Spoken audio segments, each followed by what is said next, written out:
اگر میدونید که طرف مقابلتون، پارتنرتون آدم سوء استفاده گری هست، سعی کنید مسائلی رو با اون مطرح بکنید که حساسیت کمتری رو براش به وجود بیاره. اگر انسان غیرتی هست یا متعصبه، سعی کنید از گذشته روابط عاطفی و جنسیتون کمتر براش بگید. به نام خدا، با درود و مهر. رایا کاکاوند هستم، میزبان شما در کانال سیاه سفید خاکستری. در اینجا به بررسی متفاوتی از روابط عاطفی بین انسان ها میپردازیم. امیدوار هستم که مطالب مفید فایده باشه و اگر اون رو دوست داشتید با عزیزانتون به اشتراک بگذارید و با لایک و کامنت و سابسکرایب از پیج خودتون حمایت کنید. با سپاس. در ادامه موضوع اپیزود قبل ما به اونجا رسیدیم که در خصوص خیانت شروع به صحبت کردیم. خب فاکتورهای بسیار زیادی وجود داره که چرا آدم‌ها خیانت میکنن. ببینید، خیانت تنها به صرف این نیستش که شما به جسم یک نفر خیانت بکنید. خیانت در تمام زوایای بند وجود انسان‌ها ممکن اتفاق بیفته. خیانت به اعتمادشون، خیانت به علاقهشون، خیانت به حسی که نسبت به شما دارن و کارهایی که در حق شما کردن. خب اولین بخش خیانت کلامیه. یعنی ما با دروغ گفتن اولین خیانت رو در حق طرف مقابلمون به وجود میاریم و انجام میدیم. وقتی که ریشه های دروغ گفتن رو در حقیقت ریشه یابی بکنیم، به این نتیجه میرسیم که چند عامل هستش که آدم ها دروغ میگن. فلذاته بعضی از اشخاص هستن که به بیماری دروغ گفتن مبتلان. یک سری آدم ها هستن که از یک موضوع چون میترسن، اون ترس سبب این میشه که شروع کنن به دروغ گفتن. و علت بعدی که شما رو به دروغ گفتن وادار میکنه پنهان کاریه. از یک موضوعی میخواین دیگران سر در نیارن و شروع میکنید به قول معروف به دروغهای مصلحتی گفتن. هر کدوم از اینها یک جور خیانته. یک جور باعث میشه که اون اعتمادی که در یک رابطه وجود داره از بین بره و اون بی‌اعتمادی سبب این میشه که اون رابطه به مشکلات جدی برخورد کنه. شاید در ابتدا ما دروغ گفتن یا دروغ شنیدن رو به منزله این بذاریم که یک دروغ ساده است، یک دروغ کوچکه. اما وقتی که شما با طرف مقابلتون صداقت داشته باشید و بر اساس اطمینان دو طرفه همه مشکلات، همه زوایای گذشته زندگیتون و جاری رو با طرف مقابل، با شریک زندگیتون به اشتراک بگذارید، هرگز سورپرایز نمیشید از شنیدن اتفاقاتی که در جریانش نیستید. وقتی که شما از یک موضوعی مطلع نیستید و از طریقی به هر حال متوجه اون میشید، اولین چیزی که به وجود میاد اینه که به اعتماد شما خیانت شده و این حالتی که به شما دست میده باعث این میشه که تمامی گذشته رو یک بار زیر و رو کنید که ببینید آیا این اتفاق باز هم افتاده یا نه. و اون اعتماد از بین میره و شما با دید شک شروع میکنید به بررسی تمامی اتفاقاتی که طی رابطه با اون شخص داشتید. این یک نوع از خیانته. خیانت کلامی. خیانت بعدی خیانت فیزیکیه. یعنی ما آدم‌ها رو نمیتونیم مجبور به وفاداری کنیم به شرط اینکه خود اون شخص این وفاداری رو در وجود خودش داشته باشه. ببینین، حس تنوع طلبی باعث خیانت میشه. گاهی وقتا هم خود ما عاملی هستیم برای اینکه طرف مقابلمون رو به سمت خیانت سوق میدیم. در گذشته، در دهه‌های گذشته، چون روابط انسانی خیلی محدود بوده و در یک ازدواج معمولاً سنتی اتفاق میافتاد، خب طبیعتاً هیچ گونه کنجکاوی نسبت به کشف یک رابطه دیگه‌ای در مردها و زنها وجود نداشت و همه با همون کیفیتی که در ابتدا یک رابطه را آغاز کردن و همون رابطه ادامه میدادن، ازش راضی بودن و سالیان سال در کنار هم زندگی میکردن. این اتفاق در جامعه امروز ما متاسفانه به این شکل دیگه وجود نداره. همه آدم ها دنبال این هستن که کشف و شهودی بیشتر داشته باشن و چیزهای دیگر رو تجربه بکنن. این خیانت فیزیکی یا جسمی یا جنسی اتفاقیه که امروزه خیلی عادی داره در جهان ما اتفاق میفته. محدود به کشور ما، به ملیت ما و به مذهب ما هم نیست. در تمام جوامع بشری این حس کنجکاوی برای همه آدم ها وجود داره. تفاوتی بین زن و مرد هم نیست. یعنی این حس برای همه ما به یک شکل و یکسان هست. حالا علت این که مثال گذشتگان رو زدم به این واسطه بودش که یک زمانی در روابط مخصوصا از جانب خانم ها احساس میکردن که با عدم تمکین یا با ناز کردن اون میل رو در همسرشون اشتیاقشون رو بیشتر میکنن و ترغیبشون میکنن که بیشتر به اونها گرایش داشته باشن و به سمتشون جذب بشن.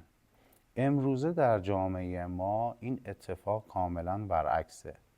چه شما تمکین بکنید چه نکنید، اگر کسی بخواد خیانت بکنه اون کار رو انجام میده. پس یه سری فاکتورها تغییر کرده. ما بر اساس اون آموزه هایی که داشتیم یا اون سبک سنتی که در خانواده هامون باهاش تربیت شدیم، امروزه با یک شرایط کاملا متفاوتی درگیر هستیم. این اتفاق داره در لحظه لحظه زندگی همه ما میفته. این نوع خیانت هیچ گونه ربطی به شخص مقابل شما نداره. این میتونه بابت اون تنوع طلبی باشه، برای اون حس زیاده خواهی باشه، یا میتونه اثر این باشه که توجهی از جانب شما دریافت نمیکنه. یعنی زمانی که شما رو میبینه و با دیگران مقایسه میکنه، میبینه که از جانب شما هیچ گونه توجه و یا مهری رو دریافت نمیکنه. اون وقت وارد این میشه که این کمبودها رو در ارتباط با شخص سومی برای خودش جبران بکنه. ببینید تمام اتفاقات انقدر منفی نیست. من جنبه های تاریک رابطه رو خدمتتون میگم، جنبه های روشن و خاکستریش رو هم خدمتتون خواهم گفت. این موضوعاتی که الان دارم خدمتتون عرض میکنم بیشتر کلیگویی نسبت به یک سری روابطه که شما هم ارتباط بهتری با کانال برقرار بکنید و بدونید که هدف این کانال در آینده و در اپیزودهای بعدی چقدر میتونه به رابطه شما و کمک به ساختن یک رابطه خوب براتون مفید باشه. در ادامه صحبت هم میتونم به این نکته اشاره بکنم که وقتی که شما خیلی رو راست باشید اون هم در دو حالت قرار میگیره. یعنی خیلی از آدم ها با من صحبت میکنن و میگن که خب ما خیلی صداقت داشتیم، خیلی صادقانه برخورد کردیم، اما مورد بیمهری، مورد خیانت قرار گرفتیم. ببینید شما باید کار خودتون رو به درستی انجام بدید، فارغ از اینکه نتیجه اون کار چی هست. اما همیشه باید هوشمندانه رفتار بکنید که از آسیب‌های بیشتر جلوگیری کنید. اگر میدونید که طرف مقابلتون، پارتنرتون آدم سوء استفاده گری هست، سعی کنید مسائلی رو با اون مطرح بکنید که حساسیت کمتری رو براش به وجود بیاره. اگر انسان غیرتی هست یا متعصبه، سعی کنید از گذشته روابط عاطفی و جنسیتون کمتر براش بگید. اما در حدودی در جریان بگذاریدش که اگر یک مواجهه‌ای با اون نفر قبلی زندگیتون داشتید، هرگز اون شخص از دیدن شما سورپرایز نشه. این آگاهی دادن سبب این میشه که به مشکلات کمتری برخورد بکنید. اگر حس کنجکاوی طرف مقابلتون زیاده یا شما رو مجبور میکنه که یک سری مسائل شخصی و خصوصی رابطه گذشته‌تون رو باهاش به اشتراک بگذارید، مطمئن باشید که این یک زنگ خطره. چون اون آدم فردا روزی اگر به مسئله‌ای برخورد بکنید، در مشکلاتی که در رابطتون به وجود میاد، از این موضوع به ضرر شما استفاده میکنه و شما رو مورد سرزنش قرار میده. اگر در رابطتون کسی هستش که انسان سرزنشگری هست، مطمئن باشید که از هر چیزی برای خورد کردن شخصیت شما استفاده میکنه.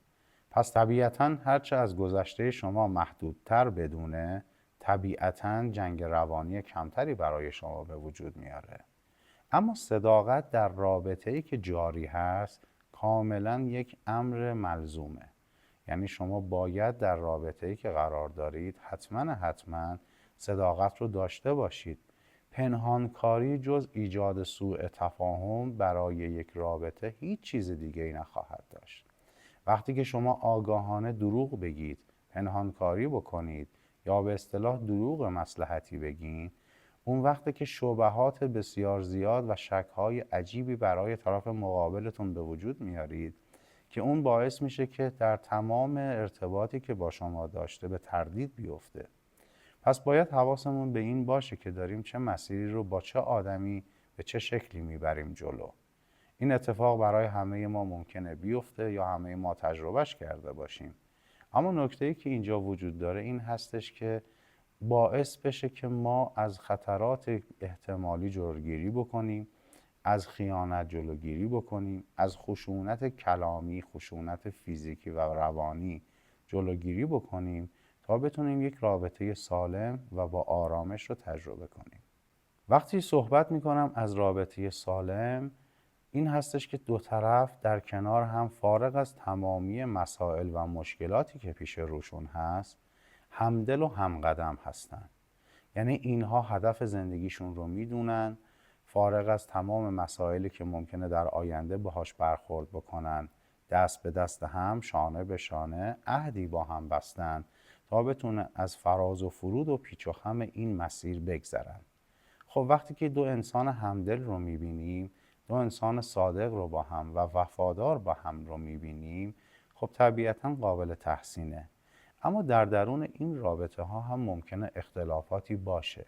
اما این دو نفر شروع میکنن به حل مسائل، به جای اینکه اون مسائل رو گسترده تر بکنن، بستش بدن به مسائل بی ربطی که جزو حواشی رابطه و زندگی هست و سعی کنن که با کمترین هزینه اخلاقی و روانی اون مشکل رو از سر راه خودشون بردارن. چون ببینید ما تحت یک تربیت کاملا متفاوت تر از تربیت طرف مقابلمون بزرگ شدیم، آموخته شدیم و رشد کردیم. هر کدوممون در یک فرهنگی، در یک مذهبی، در یک عقیده‌ای کاملا متفاوت. حتی دو تا آدمی که حتی از نظر قومیتی، فرهنگی، عشیره‌ای یا مذهبی با همدیگه همگام هستن، باز هم در درونشون ممکنه اختلاف نظرهای بسیار زیادی به وجود بیاد. اما انسان آگاه کسی هستش که در رابطه‌ای که با طرف مقابلش داره بتونه به بهترین شکل از این گذار عبور کنه. خب چی کار بکنیم که جلوگیری کنیم از خیانت؟ ببینید عرض کردم آدم ها شاید به ذات انسان های خیانتگری باشن، خیانتکار باشن یا دروغگو. این آدم ها اصلاح ناپذیرن. یعنی شما هر چقدر تلاش بکنید ذات یک انسان رو نمیتونید تغییر بدید.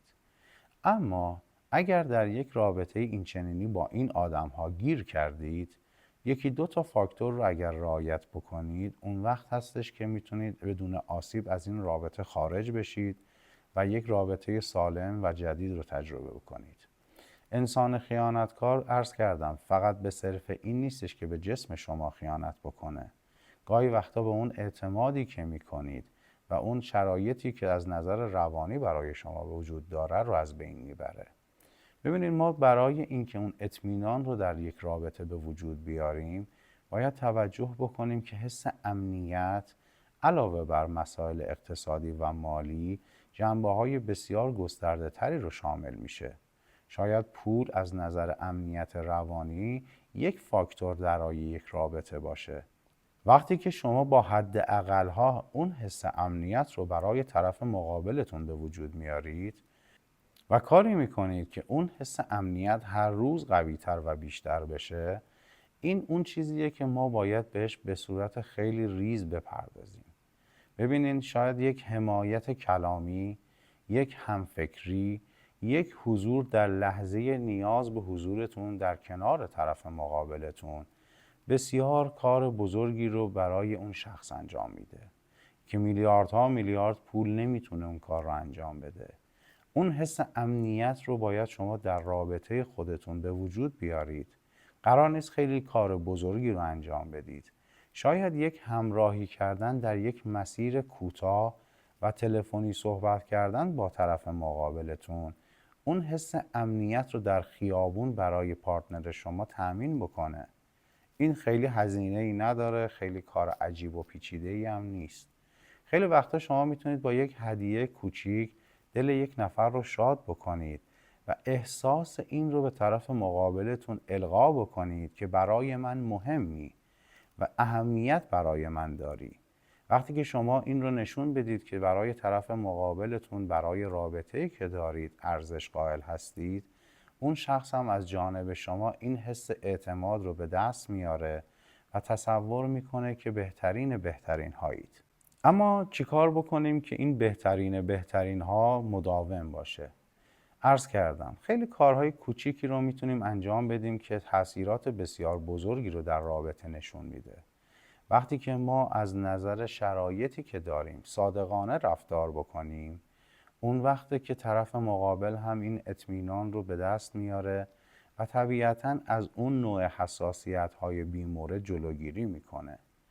موردهای بسیار بیمارگونه‌ای هم در هر رابطه‌ای وجود داره. شما حتی اگر رمز موبایلتون هم در اختیار پارتنرتون قرار بدید، اون دنبال این میگرده که از توی اون یک چیزی رو بالاخره پیدا بکنه برای اینکه سرآغاز یک گفتگو و بحث رو با شما شروع بکنه. اما اگر اون شخص مقابل به شما اطمینان داشته باشه، اگر ریزترین جزئیات و شخصی ترین مسائل زندگی شما رو هم ببینه، سعی میکنه با گفتگو از شما بپرسه این شخص کیه، این نوع رابطه چیه و خیلی چیزهای دیگه. ببینید باید به اطمینانی که هست خیانت نشه، چون همه ما اساس رو در وهله اول به درستی و پاکی میذاریم. هیچ کس با دیده شک نگاه نمیکنه، عرض کردم، مگر اینکه اون نوع نگرش بیمارگونه ای داشته باشه. اما اون هم بر اساس آن چیزی که در درون و فطرت انسان هست به شکل میگیره. نقل قولی میکنم از اساتیدی که داشتم و موضوعی که برای من یک بار مثال زد و خیلی مثال جامعی بود. صحبت مال حدود سال 80. ایشون گفتش که اگر شما در یک پارک قرار بگیرید و یک کیف زنانه روی نیمکت در کنار شما باشه، آدم ها ممکن است کنار شما عبور کنن، هیچ کس هم متوجه این صحنه نباشه. اما اون کسی که به دیده شک نگاه میکنه، اولین چیزی که میبینه یک مرد با یک کیف زنانه. ممکنه 1001 فکر از ذهنش بگذره و رد بشه. اما اون آدمی که دچار ذهنیت مسموم، بیمار و دزد هست، با دیدن این صحنه اولین چیزی که به ذهنش میرسه اینه که این آقا این کیف رو یا دزدیده یا قراره بدزده. ببینید هر کسی بر اساس آن چیزی که در درون خودش هست به جهان پیرامونش نگاه میکنه و قضاوت میکنه. ممکنه ما با آدمهای بسیار بیماری در ارتباط باشیم که نمیتونیم نوع نگرش اونها رو تغییر بدیم، اما میتونیم با درست زندگی کردن از سوء تفاهم‌های احتمالی جلوگیری کنیم. این اتفاقیه که باید بهش خیلی توجه بکنیم. حالا در اپیزودهای بعدی راجع به اون وسواس‌های فکری بیشتر خدمتتون توضیح میدم. امیدوار هستم که مسائل رو بتونم براتون به راحتی تشریح بکنم و از اونها بتونید به درستی استفاده بکنید. شاد و پاینده و پیروز باشید.